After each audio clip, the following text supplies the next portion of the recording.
তুরস্ক মানববিহীন যুদ্ধবিমান কিজি এলমার মাধ্যমে রাডার নির্দেশনায় আকাশ থেকে আকাশ ক্ষেপণাস্ত্র ব্যবহার করে নিখুঁতভাবে উড়ন্ত লক্ষ্যবস্তুতে আঘাত হানার সফল পরীক্ষা চালিয়েছে, যা বৈশ্বিক যুদ্ধবিমান ইতিহাসে একটি নতুন অধ্যায় সৃষ্টি করেছে।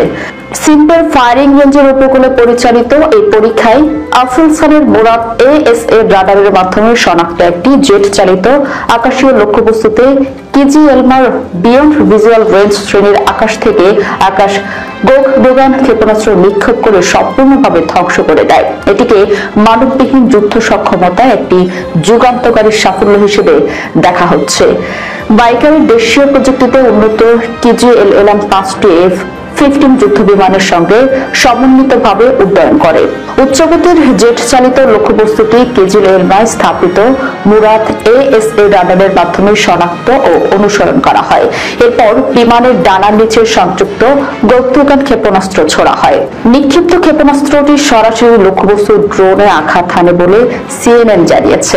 বর্তমান যুদ্ধবিমানগুলোর তুলনায় অনেক কম রাডার সিগনেচার থাকার কারণে কিজিএলএম অনেক দূর থেকেই শক্ত বিমান শনাক্ত করতে পারে। এতে করে আকাশ যুদ্ধে দেখা না পড়ে দেখা, গুলি না খেয়ে আঘাত, এই ধারণা বাস্তবতার রূপ পাচ্ছে। কিজিএলএম এখন আকাশ থেকে ভূমি এবং আকাশ থেকে আকাশ উভয় ধরনের অভিযানে লক্ষ্যবস্তুতে আঘাত হানতে সক্ষম।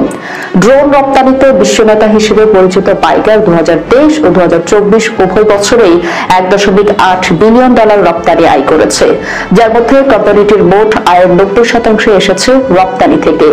সরকারি তথ্য অনুযায়ী গত 4 বছর ধরে প্রতীক্ষা ও মহাকাশ খাতে তুরস্কের শীর্ষ রপ্তানিকারক হিসেবে অবস্থান করছে প্রতিষ্ঠানটি।